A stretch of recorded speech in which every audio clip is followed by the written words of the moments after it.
OK, juste pour s'assurer, malgré l'accent, qu'on parle un langage commun.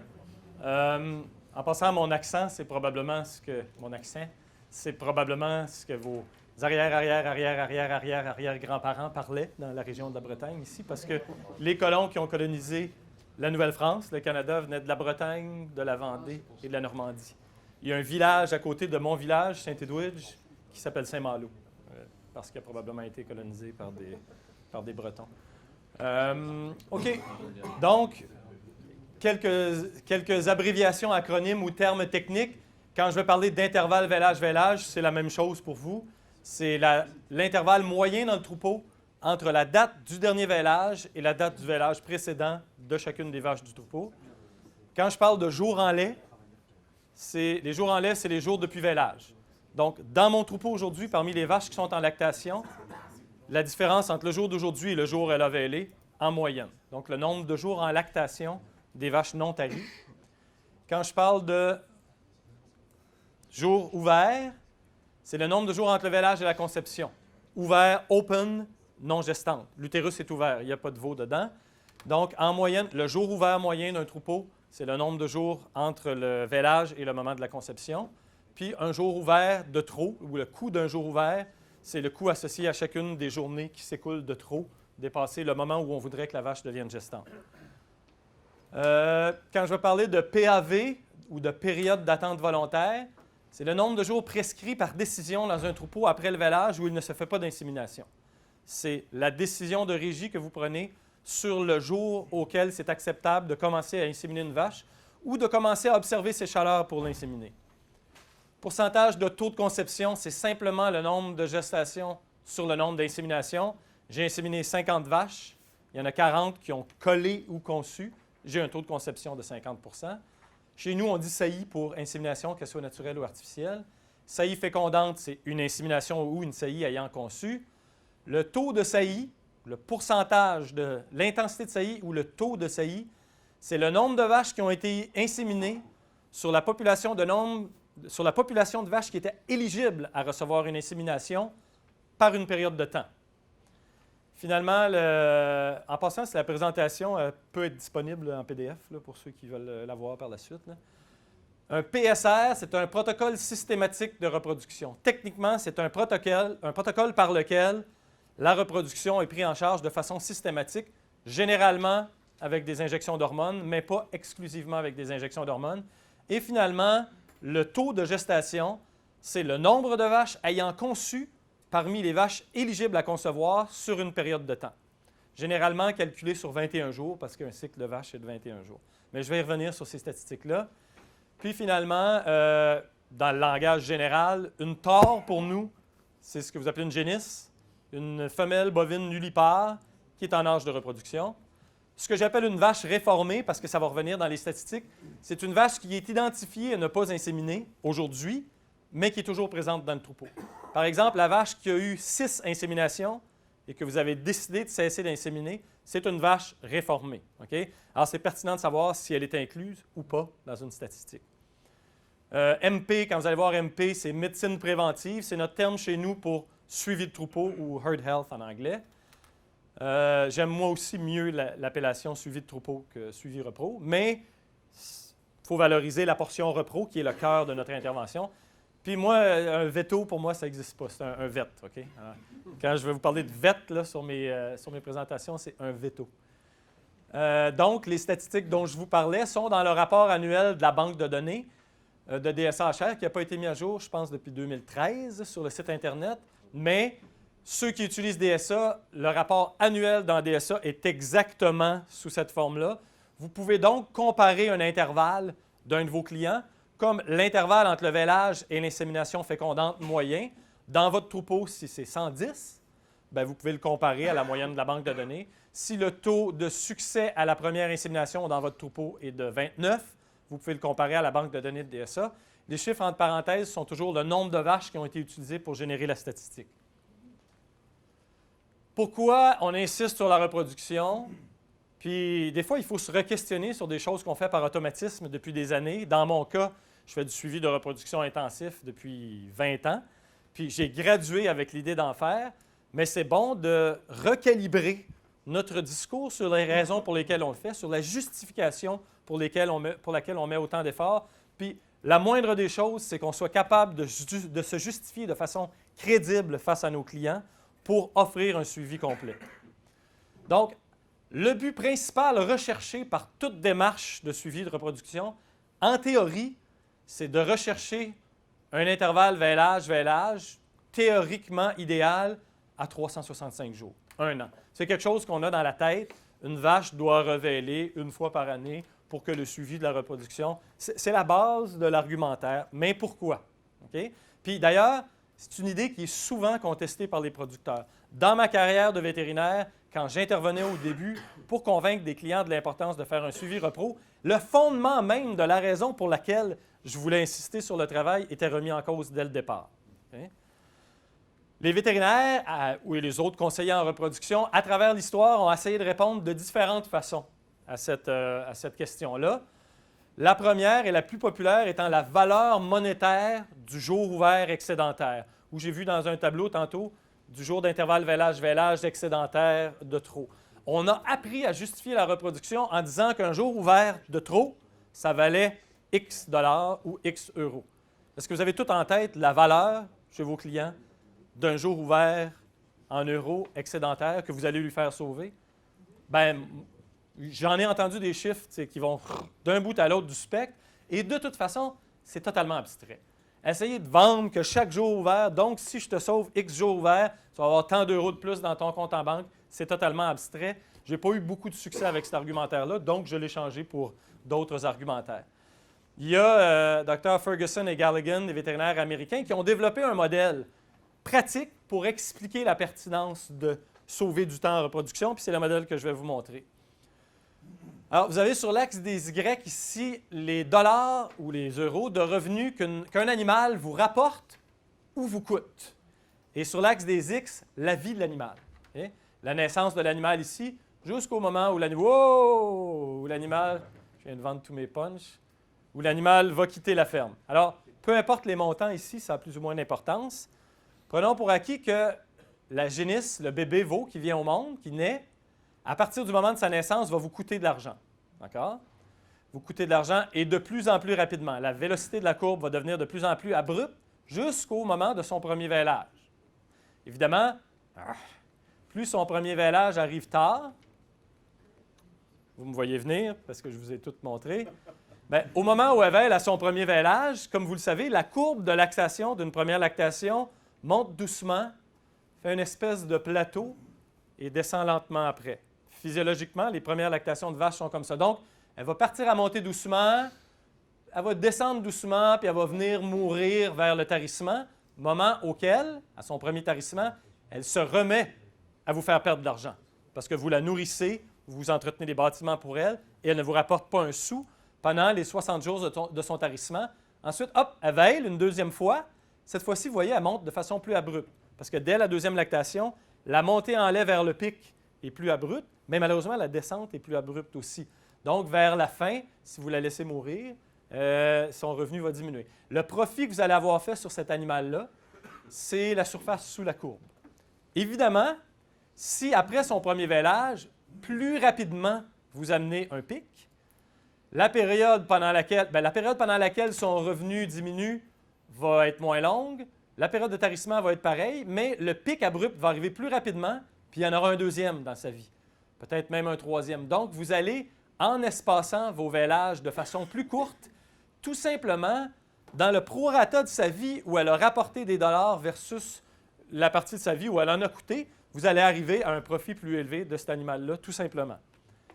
Pour ce qui est de la reproduction des génisses, bien, évidemment, si le moment dans sa vie où elle part à remonter arrive plus tôt, elle a des chances d'arriver plus haut dans le profit total qu'elle vous aura donné dans sa vie. Par contre, si vous la laissez traîner une fois qu'elle a vêlé pour la première fois, vous ne serez pas aussi optimal que si vous la faites vêler à 24 ou 23 ou 22 ou 21 ou 20 mois, parce que les troupeaux sur Dairy Comp aux États-Unis qui ont les plus fortes productions, quand on regarde leur âge moyen au premier vêlage, c'est 22 mois. Et dans ces troupeaux-là, quand on compare la production des vaches qui ont vêlé à moins de 22 mois à celles qui ont vêlé à plus de 24 ou 25 mois, Elles ont donné exactement le même lait dans leur vie, le même, pas plus, pas moins, sauf qu'elles ont été entretenues comme génisses pendant 1, 2 ou 3 mois de moins. Donc, si vous la faites véler plus tôt et que les périodes pendant lesquelles elle descend sont suivies plus rapidement par un pic, vous allez mathématiquement arriver à un profit à vie qui va être plus élevé pour cet animal-là. Première réponse que mes clients me donnaient quand je leur sortais les modèles de Ferguson-Galligan, « Ouais, mais moi, mes vaches sont très persistantes. Moi, mes vaches arrivent au pic, puis elles tiennent leur pic. » C'est quoi la réponse à donner à un client qui vous dit ça? C'est de sortir la courbe de ses vaches à lui. Vous avez votre logiciel dans lequel il y a des données de production. Bien, parfait. On va regarder ta courbe de lactation de tes vaches à toi. La deuxième réponse, ça va être « Ouais, OK, un instant. Tu m'as montré la courbe, mais quand son lait baisse, ses taux remontent. Okay? Chez nous, c'est le gras qui est payant, le gras remonte. Bien, chez vous, c'est la protéine, bien, ses taux protéiques remontent. Tu viens de me dire que je perdais de l'argent quand elle descendait et qu'en moyenne, il y a trop de mes vaches qui descendaient, mais toutes ces vaches-là remontent en taux, donc ça s'annule, ton argumentaire est foutu. Bien, la réponse, c'est de prendre ces taux, ces courbes de taux, et ces courbes, finalement, de kilos. Vous prenez ces courbes de produits, mais on va le faire de toute façon. Alors, ça, c'est mon client. Quand vous le faites, prenez les données de contrôle laitier de 2 ou 3 ans, si c'est dans DSA, parce que ça fait une courbe plus, on dit en anglais, smooth. Si vous prenez les contrôles laitiers de l'année, comme il n'y a pas beaucoup de données, vous allez avoir une courbe qui va être un peu en zigzag. Ça, c'est la courbe de lait d'un de mes clients sur les 2 dernières années. Alors, je lui montre que s'il ne fait pas un suivi de repos intensif, puis en détection de chaleur, sans suivi de repos intensif, 210 jours en lait, c'est pratiquement la norme. Je ne sais pas si vous connaissez les jours moyens en lait, mais si vous avez des troupeaux qui ont des intervalles vêlage moyen autour de quoi que il y a une faiblesse à cette statistique-là et je vais y revenir, mais qui est autour de 420, 430, et je suis sûr que vous en avez beaucoup, ils ont des jours en lait régulièrement autour de 200, 210. C'est la moitié de l'intervalle vêlage finalement. Alors donc, bien, moins la moitié du tarissement. Donc, dans ce troupeau-là, tout simplement, je lui montre que chez lui, ses vaches à lui, quand elles sont à 210 jours en lait, ont une moyenne de 29 kg. Alors que ces mêmes vaches à lui, s'il change son timing pour que la proportion de ces vaches-là qui sont plus proches du pic et qu'il les ramène à 150, il va avoir gagné 5 kg. La même génétique, les mêmes vaches, la même alimentation vont tout simplement, ces vaches à lui vont être à 35 litres par vache par jour. On parle de jours ouvrables. La première statistique à retenir, c'est ça. Vous regardez la courbe de votre client, je te fais gagner par suivi 5 litres de lait. 5 litres de lait, ça vaut combien en euros? Combien? 1 euro? 1,50 € par vache par jour. Tu as 100 vaches dans ton troupeau. Voilà, on est à 150 €. 150 € fois 365 jours. Donc, techniquement, mathématiquement, c'est irréfutable. Tes mêmes vaches produisent à ce niveau-là quand elles sont à 150. Arrange-toi simplement pour que la moyenne de ton troupeau soit à 150 au lieu d'être à 210. Alors bon, mon client qui me répond « Ouais, un instant là. Mes vaches à 210 jours en lait, ils ont un taux butireux, un taux de gras à 4 4,1 %. Mes vaches, si je les fais descendre suite à tes recommandations à 150 jours en lait, elles vont être à 3,75. Tu m'offres de me tirer dans le pied et puis de te payer pour le faire, c'est ça? Tu veux faire baisser mon taux de protéines? Bien oui, mais attends un peu. Tes vaches, si je prends leur taux de gras multiplié par leur production, chez vous, dans ton troupeau, c'est la même chose pour la protéine. Chez vous, à 210 jours en lait, donne 1,1 kg de gras et à 150 jours, donne 1,25. Donc, comme tu es payé sur les composantes, tu vas effectivement faire plus d'argent. Hein? Puis c'est direct, pratiquement irréfutable. Cette courbe-là a pratiquement toujours cette forme-là dans à peu près tous les troupeaux. Puis de toute façon, votre argumentaire devrait être basé sur la forme de la courbe de votre client. Pas de la courbe de votre client comme tel. Mais... OK. Prochaine, les producteurs laitiers sont intelligents. Wow! Et là, tu me l'as fait vêler une fois de plus. Dans sa vie, là, dans sa vie utile à la ferme, les vaches sont malades quand? Les vaches sont malades ou meurent autour du vêlage. Tu viens d'augmenter le risque au vêlage chez nous, tu n'en as pas tenu compte. Puis d'ailleurs, tu n'as pas tenu compte non plus de ce que ça allait me coûter en temps vétérinaire, en insémination de plus, en hormones ou peu importe. Question pertinente, question à laquelle je n'avais pas pensé au début de mon argumentaire. Ça nous prend des clients pour nous envoyer des questions, pour nous stimuler à réfléchir.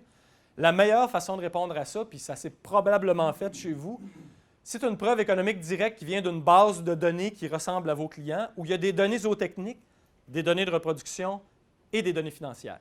On en avait une chez nous parce que ça va tenir compte de toutes les variables. On a ce qu'on appelle des syndicats de gestion, qui sont des groupements conseils en gestion financière de ferme, qui compilent pour nos clients tous les produits reliés directement à la vache, donc bref, la vente de lait moyenne par vache dans le troupeau, et toutes les charges vaches, pas les charges qui n'ont pas rapport directement à la production. Exemple, les bâtiments de vaches luxueux avec un intérieur en bois verni, ce n'est pas compté là-dedans, ou les gros tracteurs Fendt de 250 HP alors qu'il n'y en a pas besoin, ce n'est pas compté là-dedans. Ce n'est pas la rentabilité pure de la ferme, mais c'est la rentabilité des vaches de la ferme en dollars par vache par année. Donc, on prend cette statistique-là dans notre base de données chez nous, on la met sur l'axe des Y, le profit par vache par année, et on le stratifie en fonction de l'intervalle vêlage-vêlage moyen. Et ce qu'on trouve, puis c'est toujours le cas, c'est que la strate la plus payante, où les vaches dans le troupeau en moyenne sont les plus payantes, c'est pour les troupeaux dont l'intervalle vêlage-vêlage est de 386 à 405 jours. Retenez là, le milieu de ça, c'est à peu près 395 jours. En haut de ça, les vaches sont moins rentables. En bas de ça, on tombe à l'extérieur du sweet spot. Vous tombez dans la zone où vous investissez trop d'argent dans le suivi de reproduction, vous mettez trop d'intensité dans vos charges reliées à la reproduction versus ce que mon nombre de litres de lait par vache par jour à cause d'un jour en lait baissé vous rapporte. C'est ça qu'il faut retenir. C'est que la vache moyenne est plus payante parce qu'elle donne plus de lait en regard de ce que j'ai investi comme effort autour de, disons, 395 jours d'intervalle vêlage-vêlage moyen dans le troupeau. Puis l'intervalle vêlage-vêlage, on le veut plus court pour que le jour en lait moyen soit plus court. Notre but réel recherché par la reproduction, c'est de garder le jour en lait moyen bas, autour de 150 à 160, pour avoir plus de kilos de gras ou de protéines par le jet par jour, tout simplement. La façon la plus facile, la plus certaine et la plus efficace de livrer plus de lait par vache par jour dans une étable, sans faire d'amélioration génétique, ce qui ne veut pas dire qu'il ne faut pas en faire, sans investir dans les bâtiments, sans faire de travail sur la ration, ce qu'il ne faut pas dire qu'il ne faut pas en faire, sans acheter d'ingrédients coûteux ou d'acides aminés protégés. C'est tout simplement de diminuer le jour en lait moyen. C'est mathématique, c'est irréfutable, puis ça se fait d'une façon, c'est par la reproduction. Malheureusement, les effets se font sentir 9 mois plus tard. Je commence un effort sur une ferme, je rends plus de vaches gestantes par intervalle de temps.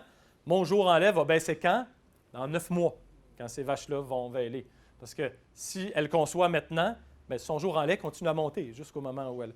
Alors, c'est quand la cohorte de vaches où j'ai été efficace commence à vêler que mon effet se fait sentir. Ça, c'est ce qu'on veut faire, c'est le but. On s'est entendu sur l'argumentaire. Je présume que vous êtes d'accord avec moi sur l'argumentaire. Et puis, je vous suggère d'utiliser cet argumentaire-là pour vos clients. Maintenant, la prochaine étape, c'est de s'entendre sur comment on le fait. Okay? Comment, avec le client en équipe, vous allez travailler à améliorer sa reproduction. On va parler de 3 statistiques de base, le taux de gestation, l'intensité de saillie et le taux de conception. Donc, je vous l'ai dit, le taux de saillie, c'est le pourcentage de vaches éligibles à la saillie qui reçoivent une saillie par période de 21 jours. Ça inclut. Aujourd'hui, je fais mon diagnostic de gestation sur une vache qui a, disons, 43 jours depuis la saillie. Je la trouve non gestante. Mon ordinateur la calcule comme une vache qui était éligible à la saillie il y a 1 jour, quand elle a atteint 42 jours, et il y a 23 jours. Donc, cette vache-là a compté 2 fois comme un 0 dans mon calcul de vaches qui ont été inséminées, qui ont été saillies par rapport à celle qui était... Parce qu'elle était effectivement vide, on ne le savait pas, mais elle l'était, on le sait rétroactivement. Et ça inclut toutes les vaches qui ont dépassé leur période d'attente volontaire et qui n'ont pas reçu de saillie. Toutes les vaches qui ont dépassé 60 jours et que j'examine en anestrus, disons, aujourd'hui à 75 jours, parce qu'elle n'a pas été attrapée au moniteur d'activité. Et elle a pendant 15 jours sur 21, elle a été comptée comme une vache qui aurait dû être inséminée et qui ne l'a pas été. Le taux de conception, c'est tout bêtement le pourcentage des saillies qui conçoivent. Je vais dire des fois qui collent. Je ne sais pas si vous utilisez ça comme mot. Là. Okay, ça veut dire qu'ils conçoivent. Puis le taux de gestation, c'est le produit des deux autres. J'insémine, disons, 50 des vaches que j'aurais dû inséminer ou que j'aurais théoriquement pu inséminer. 50 ont collé, ont conçu. Bien, 0,5 fois 0,5, ça donne 0,25. Donc, le taux de gestation, c'est dans cette même période de temps-là, la proportion de vaches qui étaient éligibles à concevoir qui ont conçu. C'est clair, ça? OK. Et aujourd'hui, en France, le taux de gestation exprimé en France, c'est pas du tout ça. Non? Donc voilà, c'est pour ça que ça peut... Ah oui? OK. Ça peut pas choquer certaines personnes, mais enfin voilà. Nous, le taux de gestation en France, c'est le nombre de vaches pleines par rapport au nombre de vaches présentes. Ah oui, c'est absolument pas la même statistique du tout, là. Donc, mais le taux de gestation dont je vais vous parler, c'est celui que je viens d'expliquer là. Et donc, ce que tu disais qui était facile au coin d'une feuille, c'est tout de suite un peu plus compliqué. Ah non, celui-là, ça ne se calcule pas sur le coin d'une feuille, là. Donc, la vache éligible à la saillie, c'est toute vache non réformée, OK? Parce que la vache qui est identifiée à la réforme, toute vache non réformée qui a dépassé la période d'attente et qui est non saillie, et ça inclut les vaches dont on sait rétroactivement qu'elles n'avaient pas conçu parce qu'on fait un diagnostic de gestation négatif. Et une vache éligible à la gestation, c'est toute vache non réformée ayant dépassé la période d'attente volontaire et qui est non gestante, incluant les vaches saillies dont on sait rétroactivement qu'elles n'avaient pas conçu. Alors, elle comptait dans le taux de saillie parce qu'elle a été saillie, mais on sait qu'elle est non gestante, donc elle ne compte pas dans le taux de gestation. C'est pour ça qu'évidemment, le taux de gestation est toujours plus bas que le taux de saillie. Alors, c'est la statistique phare qu'on utilise pour mesurer l'efficacité du travail actuel en reproduction dans un troupeau. Pardon, la période d'attente volontaire, elle est variable d'une ferme à l'autre? C'est une décision de régie, c'est ça. La période... La gestation ne sera pas la même. Exactement, exactement. Standard, dans la littérature nord-américaine, la période d'attente volontaire, c'est 50. OK? Parce qu'en théorie, on veut l'inséminer à 60 et le cycle d'une vache dure 21 jours. Donc, en moyenne, la vache va montrer sa première chaleur 10 jours après, ce 50 jours-là, elle serait saillie là. Donc, pour le taux de saillie, la période d'attente de base qu'on va utiliser va être de 50 jours, mais ce qui veut dire qu'on s'attend en moyenne à l'inséminer à 60. Ça, je ne sais pas s'il faut avoir un débat sur est-ce que c'est une bonne idée d'inséminer les vaches à 60 jours ou pas. La raison pour laquelle c'est une bonne idée, c'est pour mathématiquement arriver à un intervalle vêlage-vêlage décent à cause de tous les défis qu'il y a devant nous, et aussi parce que la différence entre le taux de conception d'une vache à 60 versus le taux de conception à 100 est négligeable en regard du temps qu'on perd sur l'intervalle vêlage-vêlage. Il y a une très légère différence dans le taux de conception entre 50, 60 et puis 100 ou 120 jours, tellement légère que l'avantage de raccourcir en inséminant plus tôt offset ou jette à la poubelle le faible gain de taux de conception qu'on pourrait avoir à partir de, physiologiquement, là, il y a des professeurs ici, mais c'est 45 jours. On ne devrait pas inséminer en bas de 45 jours parce qu'en moyenne, évidemment, l'utérus n'est pas prêt. Mais dans une logique où on installe un système où on va mettre en place des mesures pour inséminer les vaches de façon efficace, si on commence de toute façon à 45 ou en bas de 50 jours, si on est trop efficace, on va trop raccourcir les lactations. On va tomber dans la strate où on est moins rentable. Donc, dans la réalité du terrain, de ce que vous allez faire, je vous propose 50 comme période d'attente volontaire, sauf si vous, pour une raison ou une autre, parce que vous le trouvez, la poudre ou l'ingrédient magique pour augmenter le taux de conception, ou vous utilisez des protocoles systématiques de reproduction qui haussent le taux de conception dont on va parler et qui fonctionnent bien dans un troupeau, et que votre taux de conception à la première saillie passe à 70, bien là, vous la reculez, la période d'attente. Vous la mettez à 70, 75 jours. Ça ne sert absolument à rien d'inséminer les vaches à 50 jours quand on a 75 de taux de conception.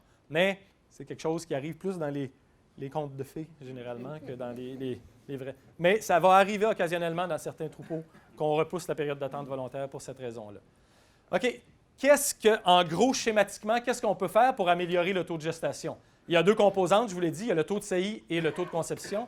Pour améliorer le taux de saillie, puis c'est le facteur l'un de l'autre, il contribue également au taux de gestation. Par contre, les variables qui font changer le taux de saillie, il y en a très peu. L'intervalle entre le moment où elle veille et le moment où elle saillit. OK? Ça, c'est la première chose. Il faut que je commence à la saillir pour augmenter mon taux de saillie. Ensuite, l'intervalle en cette saillie-là et la suivante, si elle n'a pas conçu. Okay? Ce qui va influencer ça ici, c'est la détection de chaleur, la capacité à voir le retour en chaleur. Vous dites ça, un retour en chaleur? OK? Donc, la capacité à voir le retour en chaleur, soit de façon visuelle ou automatisée, et la fréquence des diagnostics de gestation. Celles qui n'ont pas été attrapées en retour, il faut faire un diagnostic de gestation rapide pour les resoumettre à la saillie. Donc, ça va dépendre de la détection de chaleur, de la fréquence des diagnostics de gestation, de l'agressivité sur le forcing de la première saillie et d'ailleurs des saillies subséquentes. Parce qu'évidemment, si vous faites des diagnostics de gestation fréquents, mais qu'il n'y a rien qui est fait avec ces vaches-là, ça ne sert à rien de les faire. Donc, on a 3 grosses composantes. Fréquence des diagnostics de gestation, intervalle entre les saillies, qui dépend de la détection de chaleur, et décision de régie sur le moment où je fais ma première saillie, et décision d'appliquer un protocole pour que ça se fasse vraiment dans la réalité. Le taux de conception, par contre, dépend du timing, OK? C'est un mot français, bon. Du timing de l'insémination par rapport à l'ovulation. Est-ce que je l'ai faite au bon moment par rapport à l'expression de la chaleur? Dépend de la fertilité du mâle qui est utilisé, qui dépend des statistiques de centre d'insémination attribués à chaque taureau. Dépend de la santé utérine de la vache. Dépend du stress auquel la vache est soumise, stress thermique, entre autres, du climat. Dépend évidemment du technicien d'insémination. La rigueur professionnelle et l'expérience d'un technicien d'insémination vont avoir un impact sur le taux de conception. Dépend aussi de la génétique. Il y a des lignées de vaches qui vont coller mieux. Et il y a des taureaux dont la semence va coller mieux que d'autres. Et de la nutrition. Puis quand on parle de nutrition, c'est un cocktail de variables pratiquement infini qui peut avoir un impact sur le taux de conception. Toutes des variables qui peuvent faire baisser votre taux de conception. On voit tout de suite qu'ici, on a 2 ou 3 variables sur lesquelles on doit intervenir. Ici, on en a une foule sur lesquelles on doit intervenir. Donc, la reproduction, comment on arrive à augmenter notre taux de gestation qui était en tête de la dia, c'est ça que vous dites? Ouais, la slide. Les défis sont élevés, il y a beaucoup de moyens disponibles, c'est très difficile et les résultats sont généralement mauvais. On peut facilement se décourager. Au Québec, le taux de succès à la saillie ou le taux de conception est de 35 % en moyenne. C'est pas mal standard pour l'Amérique du Nord. Puis je parlais à Dominique, les chiffres ne sont pas tellement différents dans votre marché. Le taux de gestation, donc ma grosse statistique, est rendu au Québec à 17-18 % là, dernièrement. Mais les moyennes en Amérique du Nord, historiquement, c'était à 15, 16. Ça a augmenté un petit peu dernièrement, puis je vais vous en parler. Pourquoi ça va si mal? Est-ce qu'on est les seuls chez nous au Québec? Non, on sait que c'est semblable partout. Est-ce que c'est parce que les vaches produisent trop de lait? Est-ce que c'est parce qu'on brûle nos vaches dans notre agriculture industrielle? Oui et non. Sur une base de troupeau, non. Quand on fait des recherches dans la base de données de DSA et qu'on regarde les troupeaux qui ont la plus forte production, ce sont aussi souvent les troupeaux qui ont les meilleurs indices de reproduction, qui ont les meilleurs intervalles vêlage-vêlage. Probablement qu'il y a un biais parce que ceux qui ont la plus forte production ont une meilleure régie générale de l'alimentation, de leur conduite d'élevage et ont aussi une meilleure régie de la reproduction. Mais ça nous montre que ce n'est pas incompatible d'avoir une forte production de troupeaux et d'avoir une bonne reproduction. Par contre, du point de vue individuel de la vache, de sa réalité physiologique, le fait de produire beaucoup de lait, oui, peut avoir un impact sur le taux de conception. Puis on va y revenir tantôt quand on va parler de taux circulant de progestérone, mais on va reparler de ça. OK, donc la reproduction, c'est un phénomène multifactoriel qui dépend de l'alimentation, de la génétique, mais beaucoup de la régie. Et puis les résultats, à l'échelle de la planète, sont mauvais. Sont plus mauvais qu'ils ne l'étaient à l'époque, du moins en termes de taux de conception. Pourquoi, à l'échelle de la planète, on a du mal à rendre les vaches gestantes assez rapidement? On sait que le meilleur jour en lait moyen, c'est autour de 150-160, que le meilleur intervalle, c'est à peu près 390, mais globalement, dans tous les marchés, on est loin en haut de ça quand on regarde les moyennes. Pourquoi on a du mal à rendre les vaches gestantes rapidement? Est-ce qu'il y a une carence dans ce qu'on fait ou dans ce qu'on donne à nos vaches? Mais la carence principale qui explique ça, c'est la carence en sperme. Okay? Le semen deficiency, qui est la formule de Todd Duffield ou de Stephen Leblanc, on ne met pas assez de spermatozoïdes. On n'insémine pas assez souvent nos vaches. Il y a trop de ce que j'appelle des occasions de saillie qui sont manquées. Il y a trop peu de chaleurs qui sont détectées ou qui sont provoquées quand on ne les détecte pas. Et il y a trop peu de diagnostics de gestation fréquents avec une vache qui est soumise à la ressaillie. Ça, c'est ma belle ligne de la vie reproductrice d'une vache que j'avais conçue pour une une présentation à des producteurs sur ce sujet-là, puis je vous invite à la naviguer un peu avec moi. On va prendre un excellent troupeau qui est sur détection de chaleur pure, pas de protocole hormonaux. Okay? Mais un excellent troupeau, il y a un taux de conception de 50 %, ce qui est 15 points de pourcentage en haut de la moyenne du marché.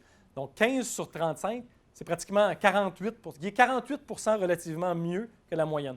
Excellent taux de conception. Je choisis lui parce que c'est juste plus facile de faire ma démonstration. Puis une intensité de saillie, sa capacité à mettre les saillies au bon moment et à détecter les chaleurs, légèrement au-dessus de la moyenne. Donc, c'est un excellent troupeau globalement. Il y a une période d'attente de 50 jours. Dans ce troupeau-là, la vache donne son veau, son bébé. 50 jours plus tard, mon feu de circulation, je le mets au vert. J'ai le droit d'observer ses chaleurs et de l'inséminer. Comme son cycle dure 21 jours, en moyenne, après un demi-cycle, après environ 10 jours, elle va ovuler. Elle va faire une chaleur. Mais comme j'ai 50 % d'intensité de saillie, je n'inséminerai pas en moyenne parce que j'en insémine juste la moitié des cycles que j'aurais pu inséminer. Elle va faire 21 jours plus tard. Ici, c'est ça. Ça, c'est le 10 jours du cycle qui a commencé ici. En moyenne, elle a fait sa chaleur-là. 21 jours plus tard, elle va refaire une chaleur. Hop, que cette fois-ci, j'ai vu. J'ai mis une dose d'insémination dedans parce que j'en détecte la moitié. Donc, comme je n'ai pas détecté la dernière, celle-là, je l'ai détectée. Malheureusement, elle n'a pas conçu parce que j'ai 50 % de taux de conception. Elle va refaire un cycle. Malheureusement, cette fois-là, je ne l'insémine pas parce que je l'ai inséminé la dernière fois, puis en moyenne, j'en détecte ou j'en insémine la moitié. C'est mathématique. 21 jours plus tard, elle refait un cycle. Cette fois-ci, je l'insémine et elle conçoit. Ça veut dire que, en moyenne, la vache moyenne d'un excellent troupeau va mettre 123 jours sur un système de détection de chaleur. Chez l'élite, va mettre 123 jours à concevoir. 123 jours, c'est l'intervalle vêlage saillie fécondante. Si on ajoute la durée d'une gestation qui est de 285 jours environ chez une Holstein, ça nous donne un intervalle vêlage projeté de 408. OK? 408, ça, c'est s'il y a zéro mortalité embryonnaire jamais dans le troupeau. S'il y a un taux moyen de mortalité embryonnaire, c'est des vaches qui vont devoir être resoumises à la saillie. On peut rajouter un 5 jours environ. On va tomber à 413. Donc, en moyenne, sur système de détection de chaleur dans un excellent troupeau, on va avoir 413 jours d'intervalle vêlage, qui est environ 10 jours de plus que ce qu'on a vu qui était la tranche optimale. Avec un taux de conception de 35 % ce qui est la moyenne du marché, et un taux de saillie de 45 % l'intervalle vêlage moyen va être de 415, auquel on rajoute un 5, on tombe à 420 pour tenir compte des mortalités embryonnaires. 420, bien là, on est rendu presque à 30 jours de plus. Alors, ma démonstration là, de 150 versus 200, on s'en rapproche. On va se rapprocher du 2 litres de lait par vache dans la majorité des troupeaux. Oui? C'est pas la vache moyenne qu'on aime ça, c'est la vache pessimiste. Ça, c'est la vache moyenne d'un troupeau moyen. Ici, c'est la vache moyenne d'un excellent troupeau. Le dessin en haut, c'est pas la vache moyenne. Oui, c'est la vache moyenne. C'est la vache pessimiste parce qu'il a raté sûrement. Non, mais c'est pas pessimiste. 50 % d'intensité de saillie, c'est la vache moyenne dans le troupeau. 50 % d'intensité de saillie, la moyenne c'est 45, l'intensité de saillie. OK? Donc, il l'a vu un... Ça veut dire que pour chaque vache comme ça, il y a aussi une vache qui a été inséminée la première fois dans la première. Non. Pour chaque vache ici qui n'a pas collé, il y en a une qui a collé. Mais pour chaque vache qui a collé, il y en a une qui n'a pas collé aussi. C'est ça, c'est la vache moyenne. Donc, tu prends l'ensemble d'un troupeau excellent. En moyenne, ces vaches vont être rigoureusement là. C'est ça. Ouais. Non, celle qui a collé et celle qui n'a pas collé sont toutes deux inclus là-dedans. Ouais. Bon, si on parle des différentes stratégies qu'on peut appliquer pour le raccourcir, soit on coupe la période d'attente, on la met plus courte si elle était plus longue, soit on diminue le délai ici à partir duquel elles sont inséminées en forçant la saillie sans attendre la détection de chaleur ou en améliorant notre détection de chaleur, tout simplement. Soit on augmente le taux de conception de 5 %. Bref, chaque fois que j'insémine, au lieu qu'il y ait une fois sur deux qui ne colle pas, il y aura un peu plus. Bien, au lieu qu'il y ait une fois sur deux qui colle, il y en aura un peu plus qu'une sur deux. Disons que j'essaie de l'augmenter de 5 % ou globalement, j'essaie d'augmenter les occasions ratées où je mets des inséminations de 20 %. Le taux de conception, pour l'augmenter de 5 % ça va agir chaque fois que j'insémine. Puis ça demande de contrôler une foule de variables.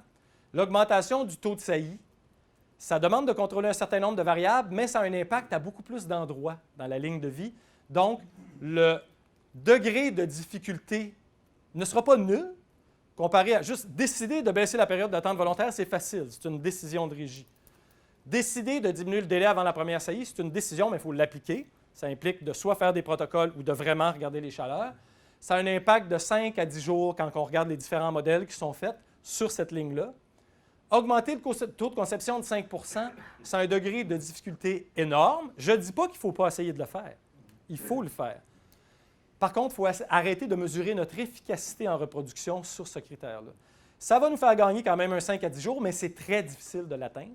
Alors que l'augmentation du taux de saillie de 20 parce qu'il intervient à plusieurs endroits, mais c'est parce qu'il intervient à plusieurs endroits qu'il a un impact majeur, ça va raccourcir cette ligne-là en moyenne de 20 à 25 jours pour un effort qui est moins difficile à mettre que d'augmenter le taux de conception. En passant, quand j'avais conçu cette belle ligne-là du point A au point F, et que j'ai donné cette présentation-là à un groupe de 200 producteurs, plus que 200, un énorme groupe d'agronomes, de vétérinaires, de producteurs au Symposium des bovins laitiers au Québec, il y a un agronome qui s'est levé la main en arrière, puis qui a dit es-tu en train de nous dire que ça va mal la reproduction au Québec parce que les vétérinaires n'atteignent jamais le point G? J'avais travaillé cette présentation-là d'un bord et de l'autre, puis j'avais conçu ma belle ligne. J'avais jamais réalisé que je prêtais flanc à un gag de point G. Ouais. OK. Augmenter le taux de saillie. J'essaie de vous convaincre que l'effort le plus rentable et le plus payant, c'est d'augmenter le taux de saillie dans un troupeau. C'est quoi les outils pour augmenter le taux de saillie?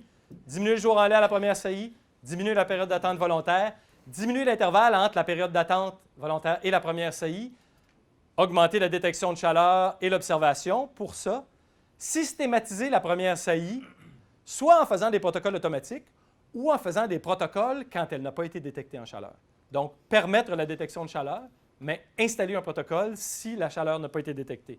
Quels outils précis? Bien, les protocoles hormonaux nous aident à démarrer la première saillie de façon systématique ou à démarrer un protocole si elle n'a pas été détectée en chaleur. Les logiciels de type DSA vont vous aider à faire des protocoles automatiques parce que automatiquement, le protocole, soit le vétérinaire va le démarrer lors de sa visite à toutes les vaches qui sont éligibles ou il va se démarrer automatiquement. Les logiciels vont aussi vous aider à faire des protocoles si la vache n'a pas été détectée en chaleur. Les visites vétérinaires fréquentes vont aider pour la resaillie surtout. Et les moniteurs, quand je dis moniteurs d'activité, je parle des détecteurs de chaleur. Okay?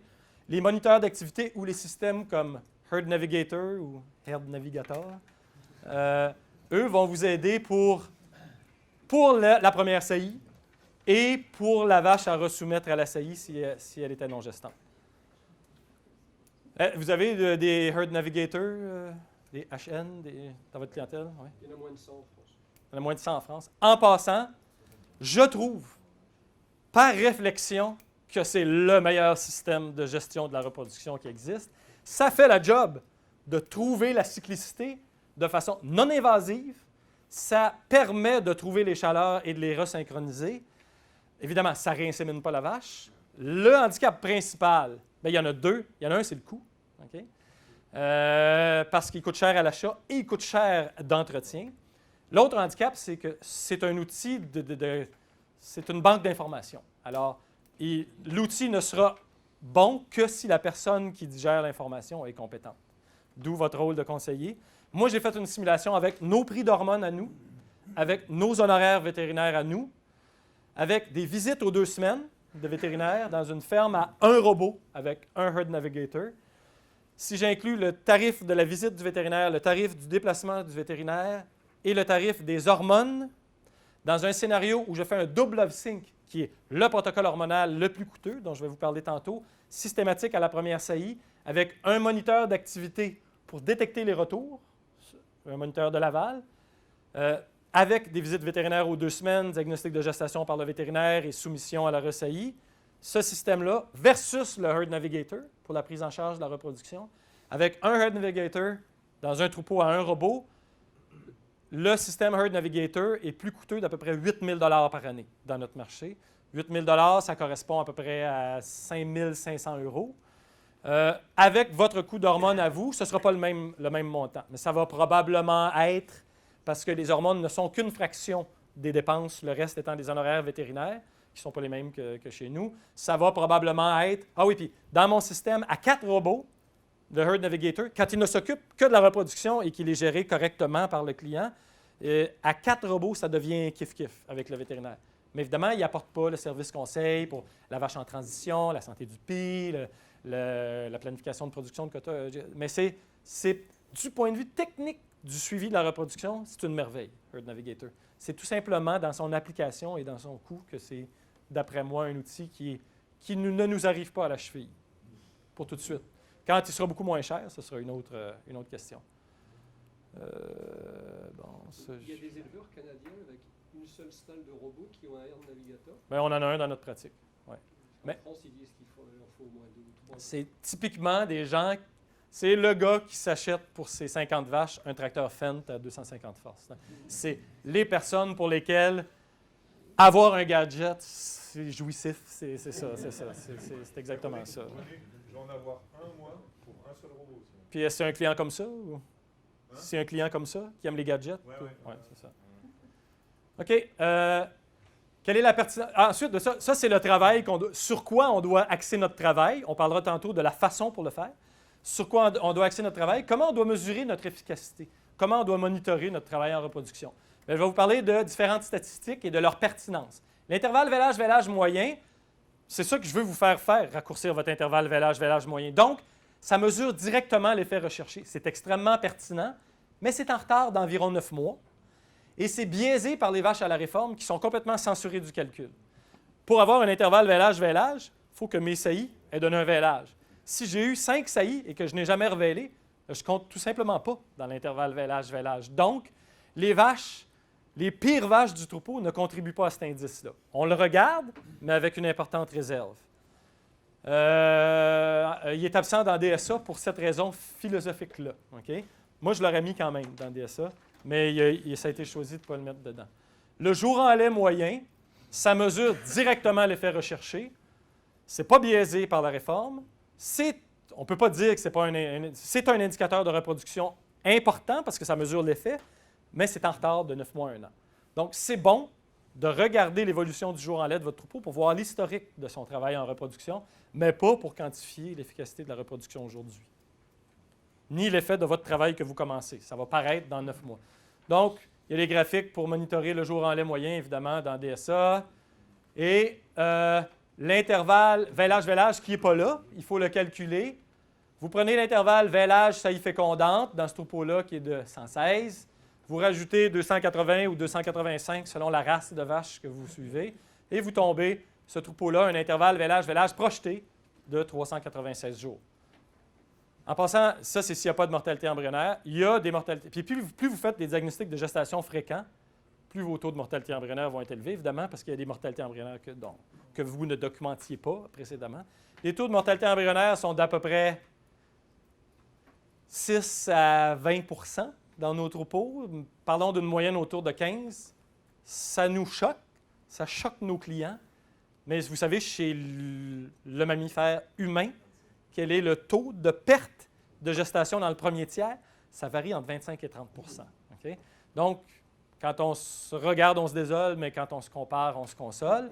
Quand nos clients sont déçus d'avoir autant de vaches gestantes qui sont non gestantes, on peut mettre ça en regard d'un phénomène tout à fait naturel qui est la mortalité embryonnaire, puis qui est pire chez certaines espèces que chez la vache. Donc, ce troupeau-là, on le tomberait à peu près à 401 si on inclut les mortalités embryonnaires. Autre statistique, le taux de conception ou le nombre de saillies par conception qui est l'inverse. Attention, selon la source de cette statistique-là, elle inclut les vaches à la réforme ou pas. Dans DSA, les vaches à la réforme sont inclus. Donc, toutes les saillies que vous avez mises dans l'année sont divisées par le nombre de gestations que vous avez eues. Chez nous, le contrôle laitier calcule le taux de conception en excluant les vaches qui ont été soumises à la réforme. Donc, c'est uniquement les vaches qui ont fini par concevoir, le nombre de saillies qui ont été mises dans ces vaches-là, divisé par le nombre de gestations. C'est un indice qui est pertinent, mais qui ne devrait pas être notre mesure principale de l'efficacité de notre travail en reproduction. Il mesure quelque chose qui est difficile à changer et qui influence relativement peu le résultat final. quand je dis relativement peu, c'est dans les intervalles normaux. Si votre taux de conception est à 0, bien là, il influence beaucoup votre taux de gestation. Mais tant que votre taux de gestation joue dans le range de 25 à 45 %, il va avoir beaucoup moins d'impact sur votre jour ouvert, votre jour en lait, votre intervalle vélage-vélage que votre taux de saillie. Puis finalement, le taux de conception, comparé celui de la première saillie à la deuxième, c'est très, très utile. Ça nous indique si le problème de taux de conception qu'on a, il est relié à la transition ou à la ration à lactation. Si c'est toujours la même personne qui insémine à la ferme, toujours sur le même timing d'ovulation ou même sur un protocole, et que ces inséminations autour du pic, donc la deuxième, la troisième saillie, collent à 21 %, mais que ces inséminations à la première saillie collent à 45 %, ça veut dire que, pourtant, ces vaches fraîches-là, ce qui est la différence, c'est que ces vaches-là mangent la ration à lactation depuis plus longtemps ou sont plus exposées parce qu'elles en mangent plus. Si, inversement, votre taux de conception à la deuxième, troisième saillie est à 45 % et que les vaches fraîches à la première saillie ont 21 %, qu'elles mangent la même ration que les autres, c'est quelque chose qui est relié au vélage et à la transition qui vient d'avoir lieu. Donc, le taux de conception comparé la première à la deuxième et plus saillie, c'est très informatif sur où peut se situer le problème de taux de conception dans un troupeau. Ah, c'est pour ça qu'on regarde souvent cette statistique-là. Vous voyez, en bleu, dans l'ancien DSA, on a le taux de conception à la première insémination, et en rouge, on a le taux de conception à la deuxième insémination et plus. Ça, c'est un de mes troupeaux. Là. Vous voyez, 27 janvier 2019. Vous voyez à quel point j'ai préparé mes présentations à l'avance. Ça, c'était... Hein? Ouais, ça, c'est un troupeau qui est sur double off-sync systématique. Vous voyez, sa première saillie est à 45. Il y a eu une période où ça n'allait pas bien. Mais si je tirais une ligne moyenne sur l'année, là, je serais peut-être à 42 à 45 %. Ça, c'est un graphique du nouveau DSA. Ils ont eu la bonne idée d'inverser les couleurs pour être certain qu'on soit complètement mélangé. C'est un autre troupeau. Ici, le taux de conception à la première saillie est autour de 40, puis le taux de conception à la deuxième saillie est plus, c'est bien plus bas. Autre statistique, le taux de saillie. Vous vous doutez que je vais vous dire que c'est très utile. Ça permet de garder le focus sur le travail qui est vraiment rentable. Puis c'est facile de suivre les 3 contributeurs au taux de saillie. La fréquence des diagnostics de gestation, vous la connaissez.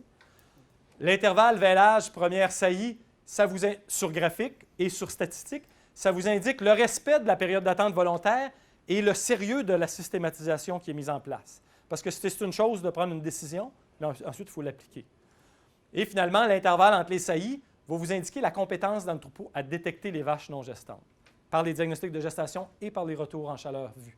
Donc ça, c'est le taux de saillie d'un troupeau. Même troupeau. Vous voyez, un taux de saillie de à peu près 70 %. Double off-sync, première saillie.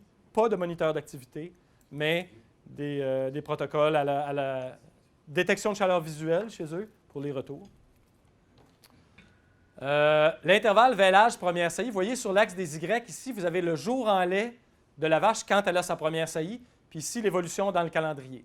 Alors ça, c'est un troupeau. La première saillie est sur détection de chaleur seulement, chez quelqu'un qui est très bon en détection de chaleur. Okay? Donc, il y a certaines vaches ici qui étaient un peu trop séduisantes, autour de 41 ou 42 jours, qui ont été inséminées tôt. Il y a des vaches qui ont été vues de 60 à 90 jours en lait, qui ont été inséminées. Puis, il y a un nombre non négligeable de vaches, au fil des derniers mois, qui ont été inséminées à 100, 115 jours en lait. Ça, c'est un troupeau qui est bon en détection de chaleur. Un troupeau où la détection de chaleur pour la première saillie est vraiment pauvre. Ça a l'air de, on dit un coup de 12 chez nous, là, un coup de fusil à la chevrotine. Les points vont être complètement dispersés ici, puis il va en avoir plusieurs autour de 140. Ça, c'est l'intervalle entre le vélage et la première saillie dans un troupeau où on fait la première saillie sur des protocoles systématiques. Ça, c'est un troupeau qui était sur détection de chaleur, puis qui a commencé des protocoles de démarrage systématique de la première saillie il y a à peu près 6 mois. Et ça, c'est les vaches. Évidemment, les vaches qui ont vélé depuis 1, 2 ou 3 mois n'ont pas été saillies encore. L'intervalle entre les saillies, un autre graphique, ça, c'est le nombre de jours écoulés entre 2 saillies chez une vache qui a eu 2 saillies ou plus. Évidemment, si elle a eu 2 saillies, c'est qu'elle n'a pas conçu à la précédente. Vous voyez le troupeau ici, sur les derniers mois de calendrier, il y a une grosse bande autour de 40 jours. Okay? Parce que chez lui, les vaches sont jamais vus en chaleur. OK? Donc, les diagnostics de gestation sont faits autour de 30 jours, sont mis sur des off-sync ou GPG. Elles sont toutes réinséminées autour de 40 jours. De temps en temps, il y a quelqu'un de motivé qui voit une vache qui montre une chaleur, puis il y a quelques vaches à une bande autour de 20 jours. Ça, c'est un troupeau où la grande majorité des vaches sont autour de 21 jours. C'est quelqu'un qui est soit habile de nature à détecter les chaleurs ou qui a un moniteur d'activité. Évidemment, c'est ce qu'on souhaite. Ce même phénomène-là, de l'intervalle entre les saillies, vous pouvez le voir sur votre rapport DSA ici. L'intervalle entre la première et la deuxième saillie dans ce troupeau-là est à 30. L'intervalle entre la deuxième et la troisième est à 26. La moyenne de la banque de données de DSA, qui sont tous des troupeaux sur suivi informatisé en passant, là, est d'à peu près 40 ou 41 pour chacune des deux statistiques. Donc, la norme dans l'industrie, c'est qu'il s'écoule 2 cycles entre le moment où une vache est inséminée et le moment où elle est réinséminée. Les troupeaux qui performent fort sont autour de 30. Souvent, quand le troupeau est en bas de 30, là, à 21, 22, c'est qu'il insémine sur des vaches gestantes. Il insémine sur il y a la gâchette trop tendre. Là, il va inséminer sur des vaches sur des fausses chaleurs, finalement. OK, alors, voyez-vous, ça, c'est la moyenne de la banque de données ici, 41 et 39. OK, dernière statistique, le taux de gestation, c'est la plus utile des statistiques.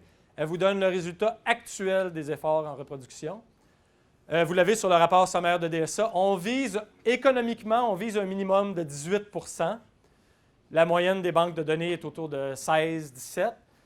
La moyenne est de 16 à 17. On vise un minimum de 18, mais le moindre, si vous voulez atteindre votre intervalle de vêlage de à peu près 396 jours, il faut que vous soyez autour de 20 % de taux de gestation, avec une période d'attente volontaire à 50. Et l'intensité de saillie, on vise un minimum de 50 %, mais ça, c'est facile. C'est facile d'instaurer des régies de troupeaux de reproduction. Vous allez atteindre les 70, 75, puis même avec protocole systématique plus moniteur d'activité, on peut atteindre les 80 %. Le taux de conception, on vise un minimum de 35 %, ce qui est la moyenne de la banque de données. Et on s'attend à vivre des périodes où on va baisser en bas de 35 régulièrement. Le rapport sommaire de DSA a cette forme-là. Vous avez le taux de gestation sur les 2 dernières années. Ça, c'est un troupeau qui était autour de 10, qui a grimpé et qui se maintient autour de 25. Troupeau où le taux de conception est resté inchangé sur les 2 dernières années, mais qui a tout simplement mis des efforts en place pour augmenter son taux de saillie et qui a atteint conséquemment, lui fois lui, ça donne lui, un taux de gestation qui oscille autour de 25. Bon, ça, on les a vus, puis ça, c'est les moyennes. Donc, la conclusion de où est la rentabilité? Il faut mettre en place les efforts pour maintenir un taux de conception acceptable. Il ne faut pas négliger le taux de conception. En gros, c'est surtout un suivi alimentaire dans lequel c'est important que vous soyez impliqué parce que vous voulez que ça colle quand vous faites un suivi. Vous voulez que le taux de conception soit bon. Ça ne vous intéresse pas de faire inséminer, de mettre des efforts à augmenter le taux de saillie si le taux de conception est 0. Et on les a vus, les variables qui influencent le taux de conception. C'est l'alimentation, c'est le stress, c'est le type de choses que vous devez inclure dans votre régie du troupeau. Sinon, en les corrigeant, du moins en les observant. C'est ça. L'étape la plus difficile, c'est d'aller calculer les rations. C'est d'aller faire le plan de bâtiment, mais au moins être impliqué et quantifier ce qui se passe. La santé utérine a un impact direct sur le taux de conception. Depuis les travaux de Stephen, j'ai vécu, on vit des modes, les praticiens. Quand j'ai commencé à pratiquer, j'étais convaincu que ça ne servait absolument à rien de faire des infusions utérines parce qu'il y avait tellement de vétérinaires dans le passé qui avaient mis toutes sortes de cochonneries pour toutes les raisons dans l'utérus des vaches. Stephen Leblanc, José, toute cette gang-là ont fait des études qui ont démontré que ça vaut la peine de faire des examens vaginaux aux vaches entre 28 et 42 jours. Ça ne vaut pas la peine de les faire en bas de 25 jours parce que la grande majorité des métrites qu'on va trouver et qu'on va chercher à guérir vont s'être corrigées de toute façon. Par contre, celles qui, de 28 à 42 jours, je parle de 28 à 42 jours parce qu'en faisant des visites aux 2 semaines, je vais revoir les vaches de 28 jours dans 2 semaines. Donc, c'est 28 qui est mon seuil. Si vous faites des visites mensuelles, vous pouvez descendre à 24, 25. Parce que là, vous allez couvrir de, disons, 24 plus 30, ça va vous donner 54. Vous êtes un peu proche de la saillie pour intervenir. Vous pouvez même descendre autour de 20, 21. en étant peut-être un peu moins enthousiaste à mettre des pipettes chez les vaches qui sont autour de 20-21, puis plus enthousiaste à en mettre quand vous êtes sur l'extrémité supérieure du range. Donc, c'est ça, quand j'ai commencé à pratiquer, on donnait des prostaglandines à 2 semaines d'intervalle, en étant convaincu que c'était plus efficace pour guérir l'endométrite de la vache fraîche que de mettre des infusions utérines. Ça a été démontré maintenant que c'est probablement plus rentable quand on intervient au bon moment, 28 jours et plus, sur les vaches qui ont plus qu'un petit peu de... Si elles ont un petit flocon de pus à l'intérieur d'un beau mucus, il va probablement s'éliminer d'ici la fin de la période d'attente. Mais dès qu'elles ont une proportion d'infection qui est significative, dépassée 28 jours, ça vaut la peine. Puis des études ont été faites par Métricure. C'est disponible ici, Métricure? Oui, Ouais, okay. ok. Et d'ailleurs, tous les troupeaux sur lesquels il a été testé étaient en précis, donc il y avait les deux postes. Oui. Pardon? On utilise que le métricure. Moi, j'en connais pas. Sur mon marché, il n'y a pas d'autre infusion intra-utérine qui est homologuée sans période de retrait dans le lait. Est-ce qu'il y en a d'autres ici? On n'a pas d'antiseptique, quoi, uniquement. Non. Parce que tous les travaux que j'avais vus sur des antiseptiques ne donnaient pas de résultats significatifs, puis c'est ça. J'utilise. Ça fait partie des choses. Il y a un nombre innombrable de molécules ou de cocktails qui ont été infusés dans des utérus de vache et dans des pies de vache, d'ailleurs. Ça va de la gentamicine à la chlorhexidine, au coke à la vanille. Il n'y a rien qui n'a pas été essayé. OK. Bon, c'est ça. Donc, il faut s'intéresser au taux de conception, il faut le surveiller et essayer d'identifier ce qui le fait fléchir, puis essayer de s'impliquer dans sa correction. Mais les efforts les plus importants et les plus rentables en reproduction sont sur le taux de saillie. C'est garder la période d'attente volontaire courte, forcer la première insémination à la fin de la période d'attente volontaire, attraper les retours en chaleur, faire des diagnostics de gestation fréquents, les resoumettre à la saillie et monitorer en continu et fréquemment. Puis, monitorer de façon continue et fréquente, c'est parce que la reproduction, c'est probablement le secteur où les glissements sont les plus automatiques quand il y a un débordement de main-d'œuvre ou que le producteur est trop impliqué dans les champs ou que c'est le secteur qui est le plus facile à laisser glisser. Et la façon de se prémunir contre ça, c'est de le systématiser. Si c'est systématisé, c'est facile de continuer à le faire parce que tout simplement, moi, mes visites vétérinaires, mes visites sont aux 2 semaines pour le 3/4 de mes troupeaux. Tous les vendredis matin, je vais chez Gaétan Lavigne et chez Jean-Pierre Alain. Tous les vendredis, pour cette semaine-là, les vendredis matins de la semaine suivante, je vais toujours chez Lionel Giroux. L'après-midi, je vais chez un autre client. Je fais la grosse visite. Je vais vous parler de ma grosse et de ma petite visite. Je fais la grosse visite chez un et la petite. 2 semaines plus tard, je vais faire la petite à l'inverse et la grosse. Et comme ça, je roule mon calendrier. Il ne se pose pas la question. On ne fait pas de téléphone. La visite est continue. Dans les périodes où il fait chaud, ils sont dans les champs, ils ont moins de temps, c'est beaucoup plus facile de le faire si c'est déjà prévu et que c'est installé dans une routine. C'est encore plus facile d'arriver à l'insémination s'il y a un protocole hormonal d'impliquer parce que ça n'implique pas qu'en son absence, il ne voit pas la chaleur. Mais il peut avoir un hybride. Ça peut être basé sur la détection de chaleur avec un filet de sécurité qui est un protocole d'injection ou on le conforte dans l'idée qu'on lui donne l'occasion de l'inséminer sur chaleur s'il est allergique au protocole, mais qu'à cause de l'importance économique que ça a sur sa ferme, dans les périodes où il ne verra pas les chaleurs, il va avoir un protocole qui va être démarré. Donc, une approche de suivi en équipe vétérinaire-éleveur centrée sur l'efficacité de la reproduction donne d'excellents résultats. La meilleure façon de monitorer, corriger, améliorer, c'est d'avoir un dossier de santé complet pour quantifier notre réussite ou nos échecs et s'ajuster. Et un dossier de santé, pour le mettre en relation avec des variables dont on sait qu'elles sont importantes pour la reproduction, comme les taux dans le lait, comme la production, comme les incidences de maladies, les pourcentages de rétention placentaire, de métrite, etc. Surtout, ça va être efficace si c'est fait par un professionnel qui se prend au sérieux. C'est ça qui est important. Bon, voilà. Est-ce qu'il y a des questions? Oui? Juste une petite question sur la santé utérine, on était là-dessus. Ta manière de diagnostic, c'est fouille vaginale, vaginoscope, métricheck? OK. Ma manière à moi, OK, c'est que pendant ma régie, chez nous, ce qui est à la mode, c'est le métricheck. OK? Puis moi, jusqu'à hier, je trouvais que c'était un non-sens de biosécurité d'utiliser le métricheck.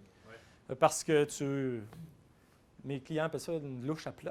C'est bon, je ne sais pas si ça se traduit là, par un terme irrévérencieux, mais tu rentres la louche, tu la ressors avec du pus, tu la mets dans ton seau, tu la rentres, tu la ressors, c'est ça. Mais j'ai vu quelqu'un qui roule à 2 seaux, tout simplement. Donc, il la rentre, il la remet dans le seau souillé, puis ensuite il la désinfecte, puis il la met dans le... Donc, c'est ça. La raison pour ce que moi je fais, je n'ai même pas répondu à la question, c'est que dans ma partie examen vaginal de ma visite, je lave la vulve, je mets un gant neuf, je rentre jusqu'au col, je fouille dans le col avec ma main, je ressors et je regarde. J'ai été directement... Et là, si elle a à être infusée, je l'ai déjà lavée, j'ai déjà un gant, je mets ma pipette, je rentre par voie vaginale, je la mets dans le col, là, je passe par voie rectale, puis je finis de faire le chemin. Je sauve du temps comme ça, puis elle est déjà propre pour mettre le... Moi, c'est ce que je fais. Mais Non, c'est ce que je fais aussi, il y a tout. Chez nous, il y a des gens qui utilisent le Metricheck en le désinfectant dans un seau. Il y a des gens qui utilisent le Metricheck avec une désinfection hypothétique. C'était ça qui me dérangeait un peu. Oui, c'est ça. D'autres questions? Oui? Tu parles toujours d'insémination artificielle. Est-ce que chez toi, il y en a qui travaillent avec des taureaux? Est-ce que tu as des stats de DSA qui te montrent qu'on travaille mieux que la nature? On travaille pas mieux que la nature en termes de taux de conception, là. C'est sûr qu'une insémination par le taureau, c'est un taux de conception qui est supérieur. Par contre, c'est ça, il y a des gros problèmes du point de vue diversité génétique puis amélioration de la... Je pense que je ne suis pas le seul. On a pas mal d'éleveurs qui ont le souci d'économie, notamment au niveau de l'insémination, et qui ont atteint un niveau génétique qui leur convient. Donc ils font du renouvellement de taureaux. Donc c'était pour savoir si tu avais des stades. Oui, on a des troupeaux. J'ai des troupeaux qui sont... J'en ai plus, mais j'en ai eu des troupeaux qui étaient au taureau pour tout le monde. Tout le temps, oui. Tout le temps. C'est un peu dur de faire le monitoring parce que, évidemment, tu ne sais pas les saillies. Il ne vient pas l'écrire, hein, c'est ça. C'est ça. Donc, tu as toujours un taux de conception de 100 parce que les seuls saillies qui sont notés sont celles. Moi, j'ai des éleveurs qui marquent par Ah oui, OK, d'accord. Comme j'ai des données écrites de... OK, donc ils observent l'insémination. Oui, c'est ça. Ouais, c'est ça. Ah, mais tu peux. Mais d'ailleurs, si les saillies sont notées, tu peux suivre le taux de conception, tu peux suivre toutes ces statistiques-là, mais tu les interprètes différemment. Ton taux de conception va être plus haut. Puis, finalement, l'important, c'est le taux de gestation, puis le résultat final. C'est cette statistique-là qu'il faut regarder avec lui. Le taux de saillie, il ne peut pas l'influencer parce que c'est monsieur qui décide là, de quand il insémine. Mais l'important, c'est de voir si monsieur fait son travail. Okay? La composante de son taux de conception qui est un peu meilleur versus son taux de saillie qu'on ne connaît pas, est-ce que ça donne un taux de gestation qui est bon, un jour en lait moyen? Puis généralement, moi j'en ai eu des troupeaux, c'est pas génial. C'est généralement pas génial. Mais c'est parfois des gens qui ont un niveau de régie pour le reste de leur entreprise qui est moins bon aussi, incluant la nutrition, l'alimentation, etc.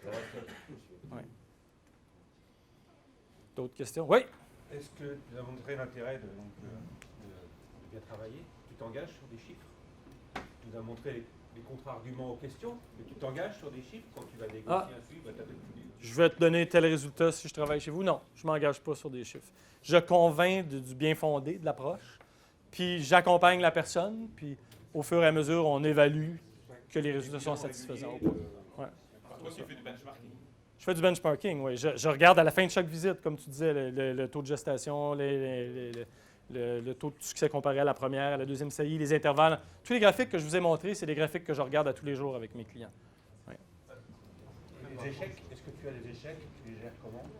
Des dégradations, finalement, de performance? Ah oui, les troupeaux où ça se met, le taux de gestation baisse, puis oui, ça m'arrive. Puis, tu sais, je vous l'ai dit, là, on met un taux de saillie optimal, puis le taux de conception est à 0. Le taux de gestation va être à 0. Donc, ça m'arrive à moi comme ça arrive à tout le monde, puis ça nous arrive tous. C'est ça. Ce qui est important, c'est d'essayer d'avoir un outil qui nous permet de trouver la source du problème, puis de la corriger. Ouais. Oui? J'ai juste un côté très pratique sur ce logiciel. Quel est le temps alloué en saisie ou en post-intervention uniquement dans de la saisie? C'est extrêmement important et pertinent comme question. Cet après-midi, j'ai une présentation, j'en ai deux. Il y en a une qui est les aspects techniques, la dynamique ovarienne, les protocoles d'injection, comment s'équiper, comment approcher. Puis l'autre, c'est la stratégie en reproduction qu'on a dans ma pratique. Je vais vous donner 3 exemples précis de troupeaux qui sont de 3 types différents. dans lesquels je dis, dans ce troupeau-là, à la grosse visite, je passe X temps au début de la visite pour faire de la saisie de données. À la fin, je passe X temps à discuter. Je vais répondre à cette question-là précisément. Et puis, ça inclut évidemment le travail qui est fait en amont par les techniciennes, les agents de saisie de données au bureau. C'est le nerf de la guerre, c'est la practicalité de ce type de suivi-là, le bon fonctionnement. Puis oui, je reviens aux commentaires que vous aviez tantôt, la capacité à maîtriser un outil qui fonctionne bien, c'est central.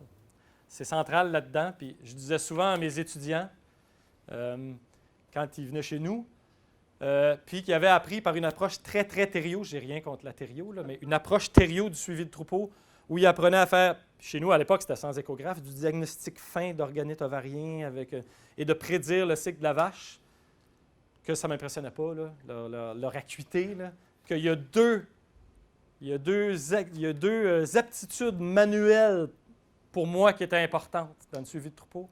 Il y en a une, c'était le diagnostic de gestation précoce, ça c'est archi important. Puis l'autre, c'est ce que j'appelle les keyboard skills, la capacité à se débrouiller rapidement pour entrer des données. Parce que tout simplement, si je prends 3/4 d'heure à démarrer ma visite, je vais aller commencer mes suivis, après ça les saisir. C'est certain que les aspects de nutrition, de santé du pied, etc., c'est certain qu'on ne les approchera pas. C'est ça. Donc, c'est extrêmement important. Puis ça se fait très, très bien dans DSA. Puis il y a plusieurs façons différentes de le faire. J'ai été exposé hier à une façon qui est complètement différente de la mienne.